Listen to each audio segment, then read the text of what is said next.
తమిళనాడు మాజీ ముఖ్యమంత్రి కరుణానిధి గారి స్ఫూర్తితో తెలంగాణలో గణనీయంగా రిజర్వేషన్లు అమలు చేయబోతున్నామని రాష్ట్ర ముఖ్యమంత్రి రేవంత్ రెడ్డి గారు పేర్కొన్నారు. రాష్ట్రంలో త్వరలో జరగనున్న స్థానిక సంస్థల ఎన్నికల్లో ఓబీసీలకు 42%, ఎస్సీ ఎస్టీలకు 27%, మొత్తంగా 69% రిజర్వేషన్లు ఇస్తామని ప్రకటించారు. అలాగే తమిళనాడు ప్రభుత్వ పాఠశాలల్లో అమలు చేస్తున్న విద్యార్థులకు అల్పాహార పథకంను వచ్చే విద్యా సంవత్సరం నుంచి తెలంగాణలోనూ అమలు చేస్తామని, ప్రభుత్వ పాఠశాలల్లో నర్సరీ, ఎల్కేజీ, యూకేజీ తరగతులను కూడా నిర్వహిస్తామని వెల్లడించారు. విద్యలో తమిళనాడు అగ్రస్థానం పేరిట చెన్నైలోని నెహ్రూ ఇండోర్ స్టేడియంలో తమిళనాడు ప్రభుత్వం గురువారం రాత్రి నిర్వహించిన భారీ సభకు సీఎం రేవంత్ రెడ్డి గారు ముఖ్య అతిథిగా హాజరయ్యారు.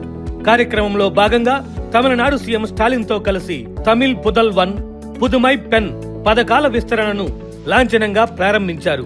తమ ప్రభుత్వం విద్యారంగానికి ఎనలేని ప్రాధాన్యం ఇస్తుందన్నారు. తెలంగాణలో విద్యార్థుల నైపుణ్యాభివృద్ధి కోసం యంగ్ ఇండియా స్కిల్ యూనివర్సిటీని పీపీపీ విధానంలో ఏర్పాటు చేశామని తెలిపారు. రాష్ట్రంలోని 100 నియోజకవర్గాల్లో యంగ్ ఇండియా సమీకృత గురుకుల పాఠశాలలు ఏర్పాటు చేస్తున్నామని చెప్పారు. టాటా కంపెనీ భాగస్వామ్యంతో తెలంగాణలో ఐటీఐలను అడ్వాన్స్డ్ టెక్నాలజీ సెంటర్లుగా అప్గ్రేడ్ చేస్తున్నామన్నారు.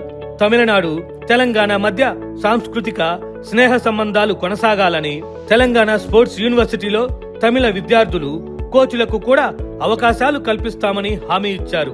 తమిళనాట మహిళలకు అమలు చేస్తున్న వెలుగుబాట పయనం లాగే తెలంగాణలో మహాలక్ష్మి పథకం ద్వారా మహిళలు ఉచితంగా బస్సుల్లో ప్రయాణిస్తున్నారని చెప్పారు.